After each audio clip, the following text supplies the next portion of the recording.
thế. Thế xem nào. Em đấy bao nhiêu xe?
Ôi họ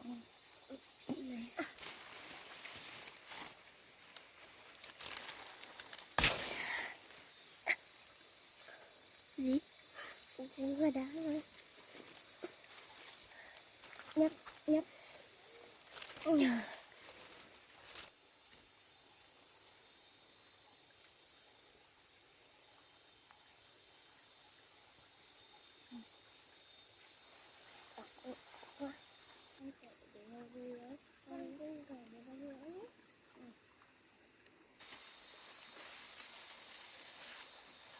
rồi con đưa một quả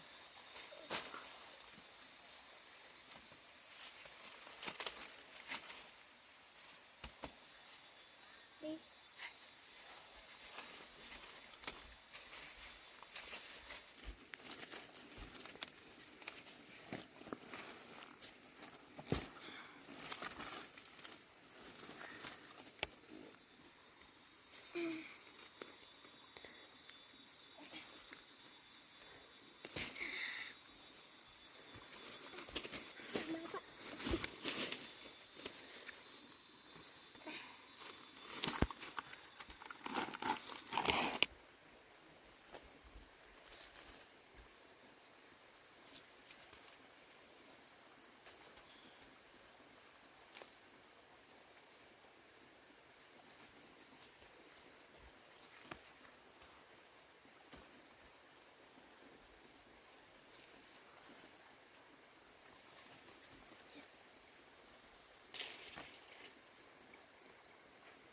đi đấy đấy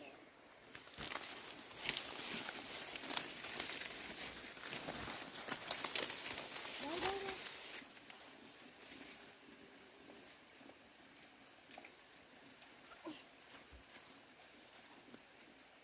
đây nữa to nữa đây này to chứ là to hơn cả đấy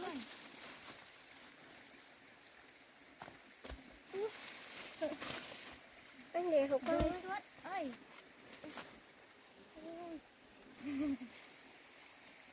mấy đừng ném mà có đấy vào rồi đây mai không lai thì ở dưới mai đá ngay kia có một quả nữa kìa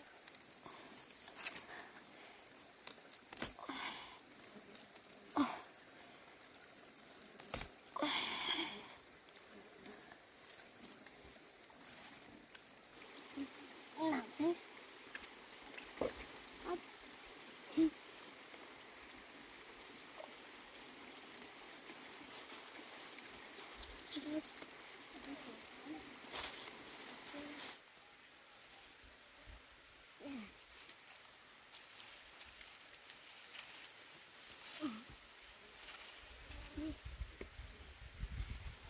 anh để sao cả con anh này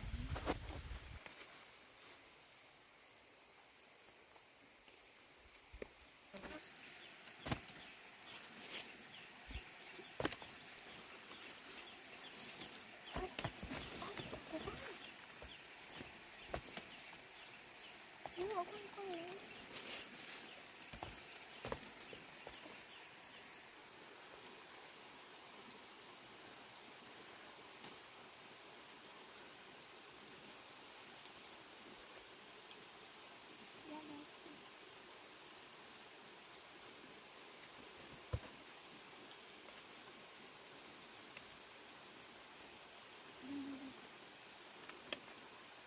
rồi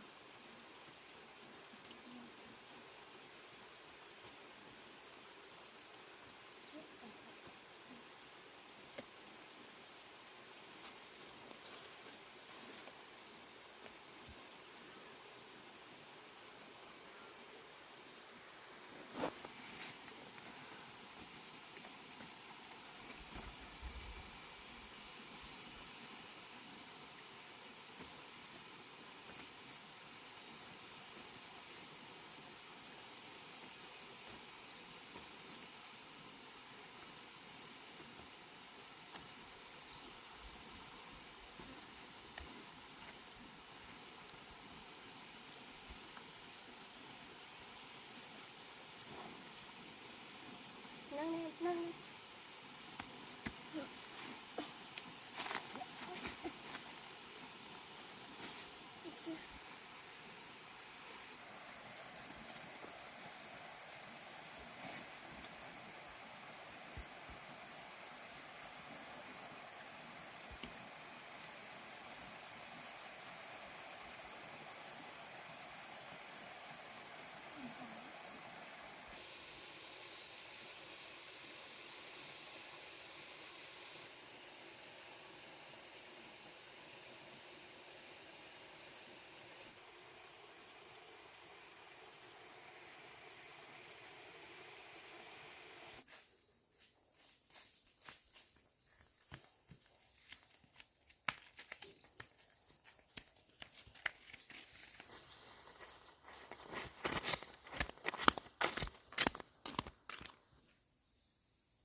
bơ. Hết chỗ để đâu này. Để xuống bên dưới để có cái lắm. Bây giờ quả này sao? Quả lon hố này. Quả này nhắm nhắm nặng. Chắc cũng như giờ nữa. Quả con chim.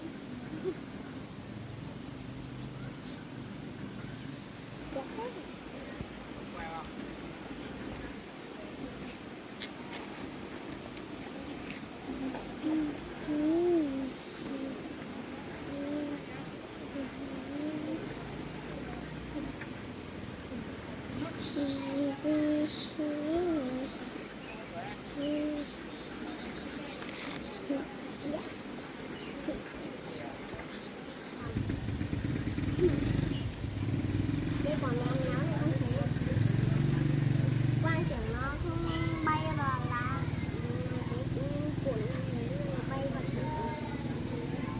mỏng mỏng bay.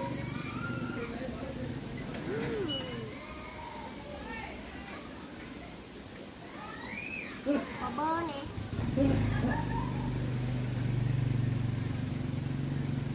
Và khủng long.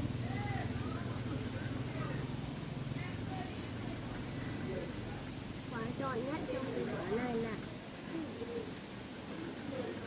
quả tròn nhất trong mấy cái này là quả.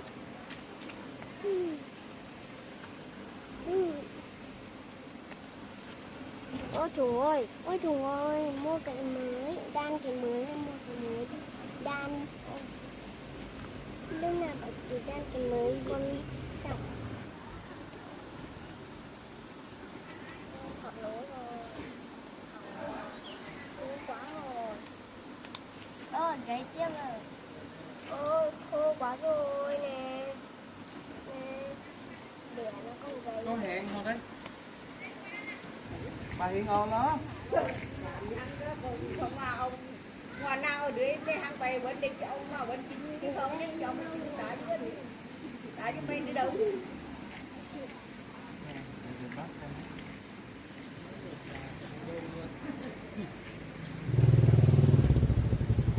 Rồi cân bao nhiêu đây?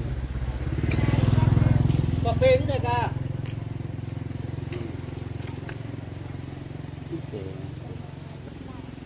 Má mày cân.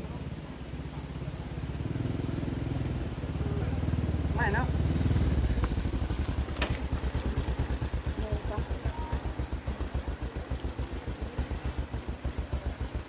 Đâu cân đâu? Có cân thế nào được? Rồi đây. Rồi đây nhá.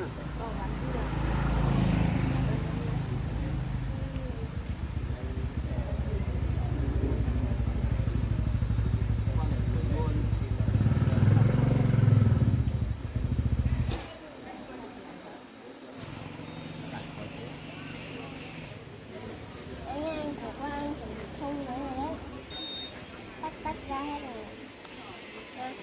Để ra hết rồi. Tách ra hết rồi.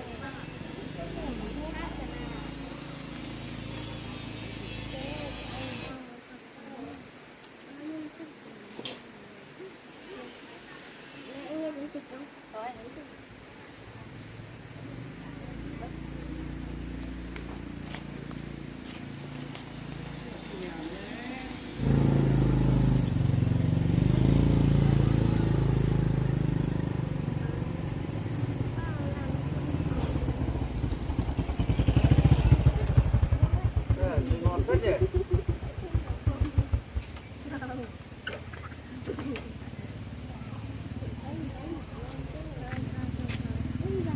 Cân bao tiền cháu? Để cho 1 cân đi. Đâu?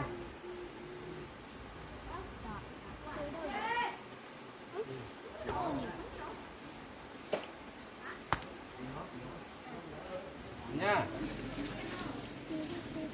Nha. 10.000 đây.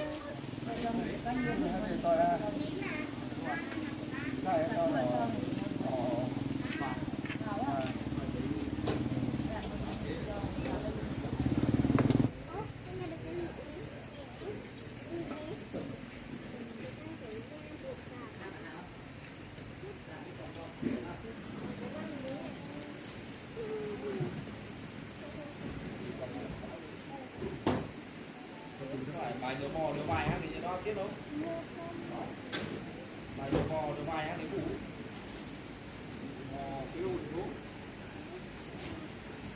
Rồi bằng con là 300 dưới.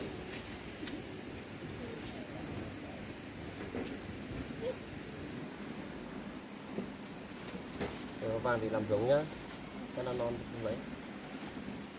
Thôi, con này không cân à? Cho 50.000. Đi nhá.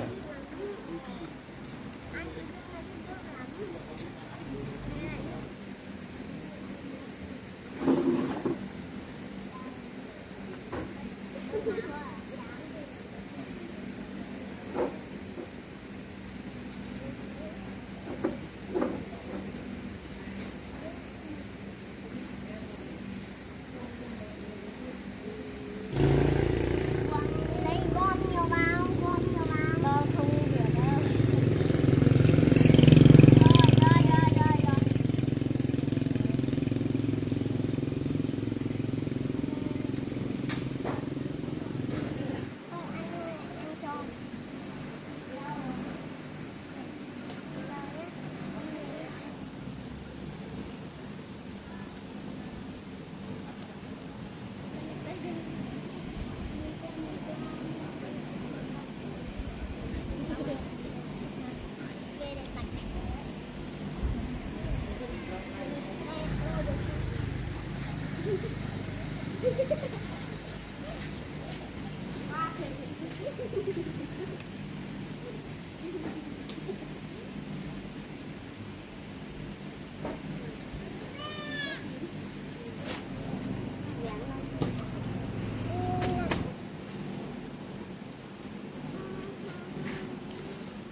Rồi. Thôi anh ơi, anh cho.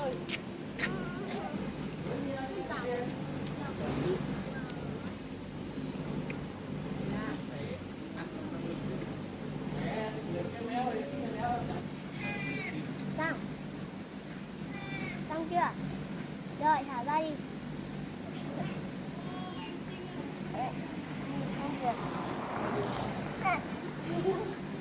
Không nhìn được.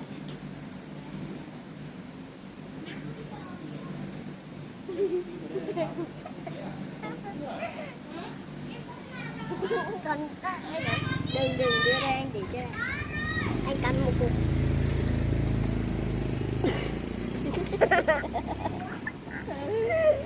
Đi vào ấy. Hả?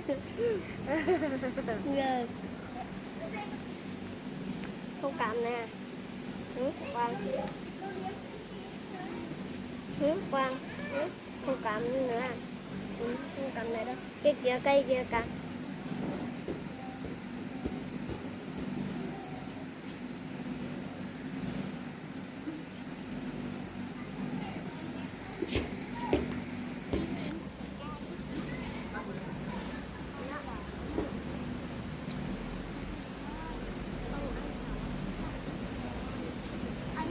Ông anh sao làm đứt rồi?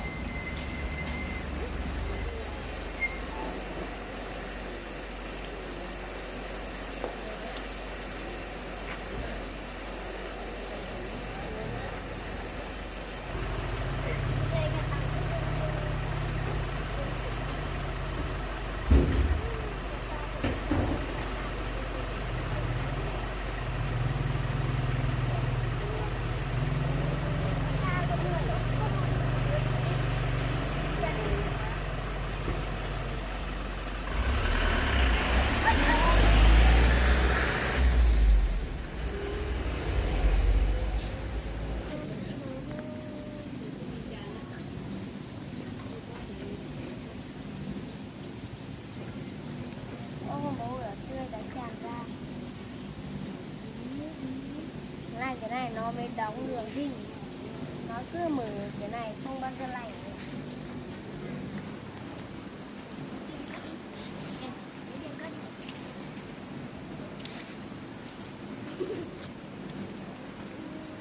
Nó xong tắt ui dục cả đất như rồi nè.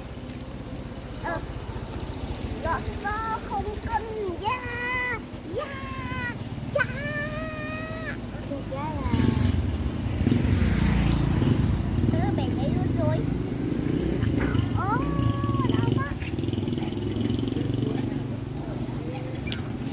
này không ra được mà nè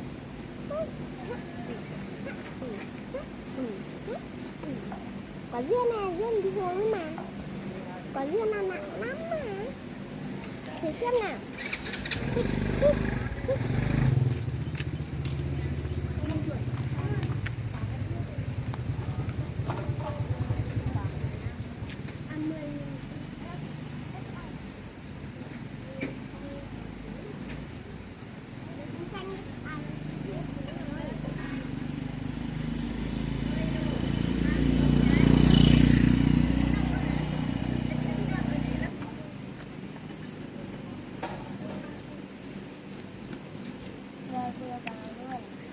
ba mươi nhỉ?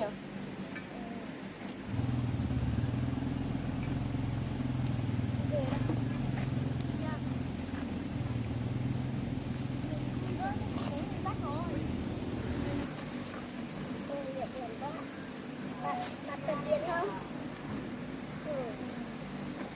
Một trăm tầm này chợ ăn xin thế nào?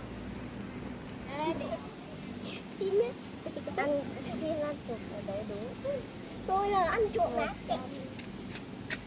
chị quang đây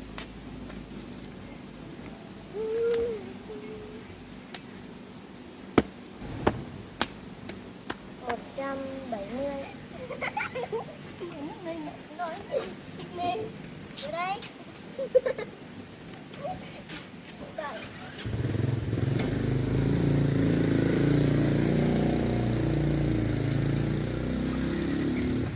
đây cầm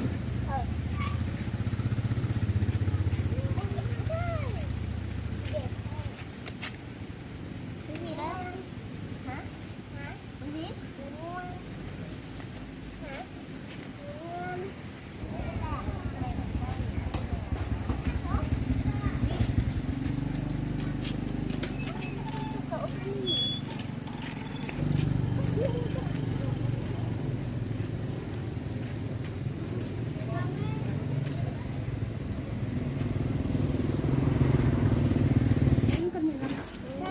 Chặt chìm đi 100 đồng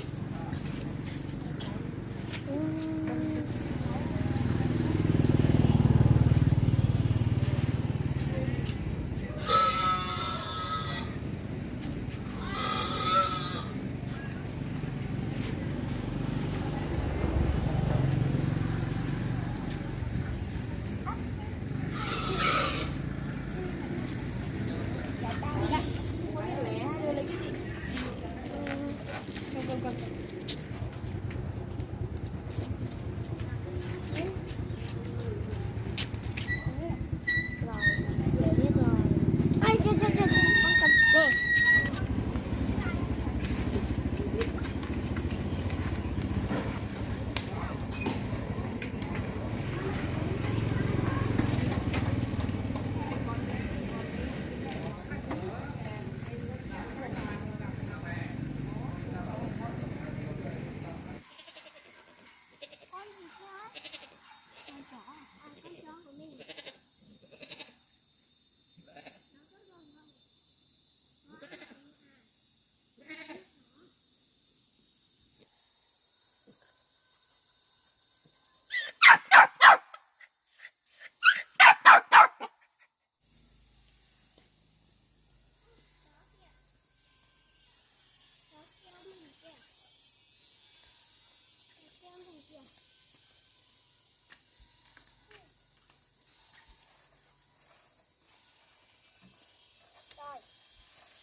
cái nào quang thử xoắn đi lấy ra con điểm lấy lại đây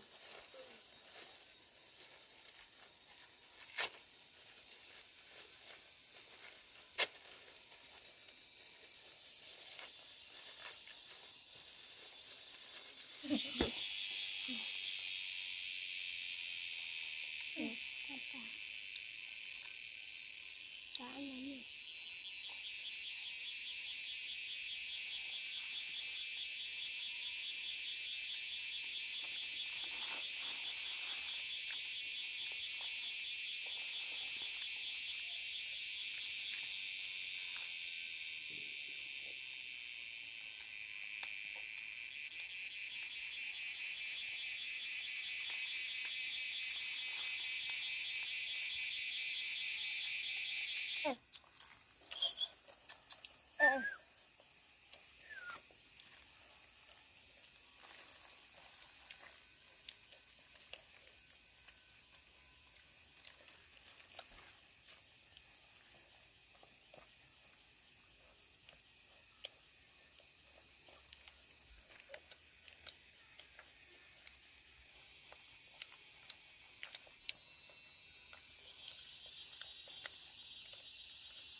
chú đi làm mấy hôm rồi không về, không phải về.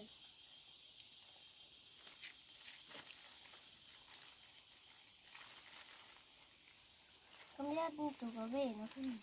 Ừ.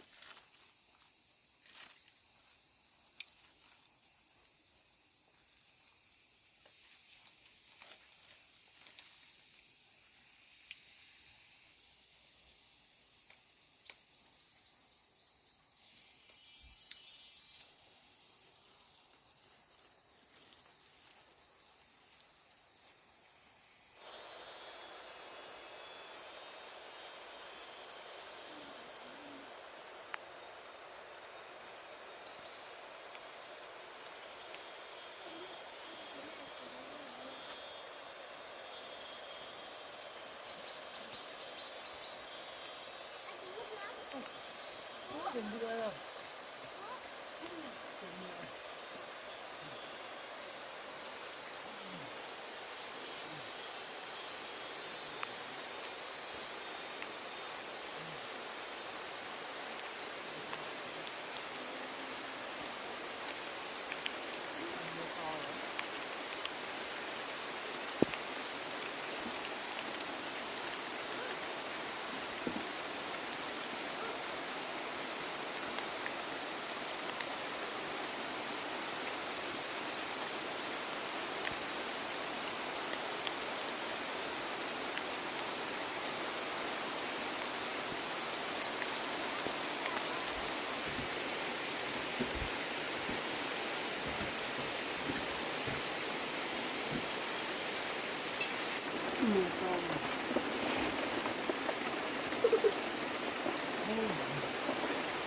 Đây ăn quả đây.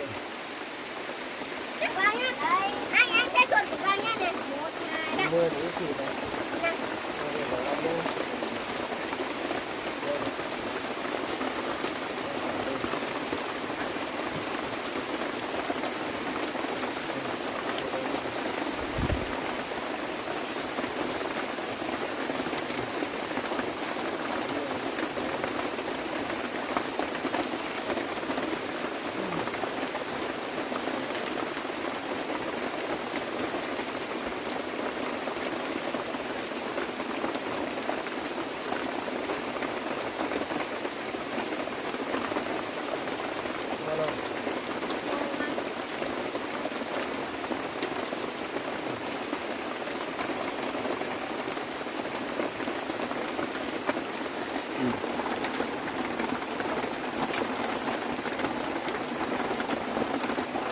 Nha, cả bánh nha.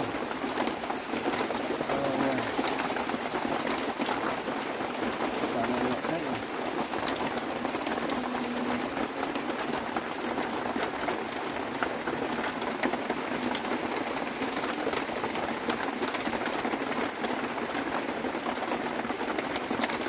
Thịt đã hết.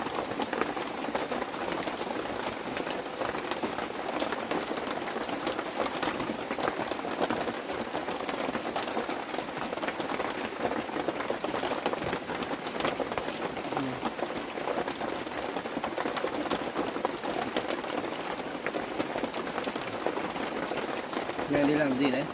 Mình đi bán dưa. Dưa. Không lấy về ăn à? Một con. Không lấy dưa về ăn à? Bán hết rồi. Thế à? Đấy. Ta lấy gì rồi?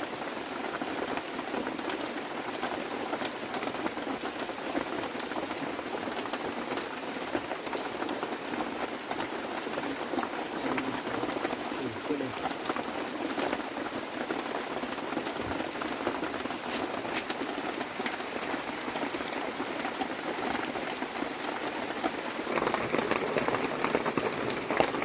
Người làm nhà cho họ để có tiền mua cái này đấy. Nó ít thịt này này mà ăn để mua bao nhiêu.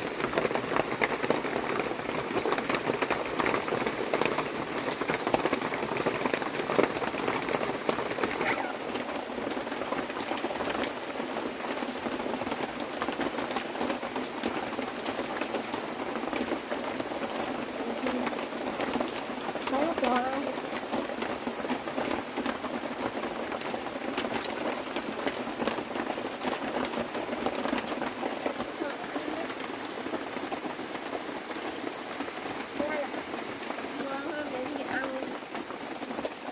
Ăn hết rồi.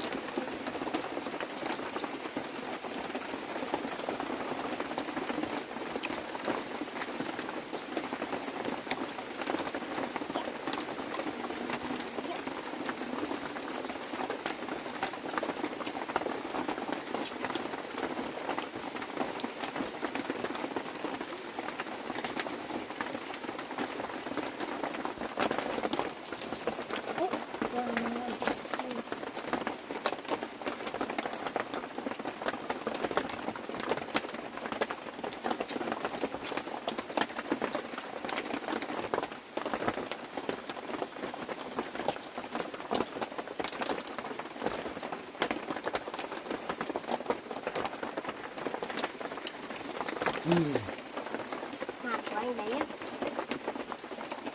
Nè. Để cái kia.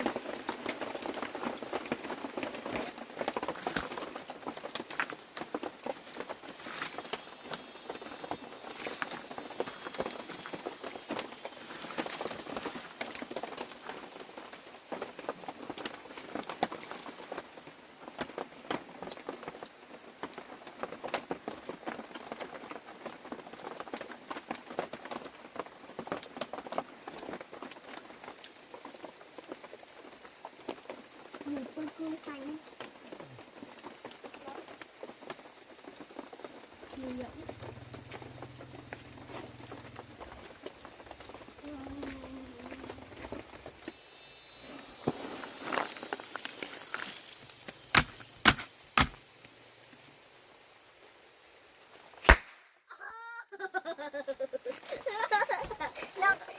Làm cái gì đây? Con có dám nổ cái này bịt cả tay luôn rồi. Bị mất tay luôn rồi. Biết con tay luôn rồi. Bum.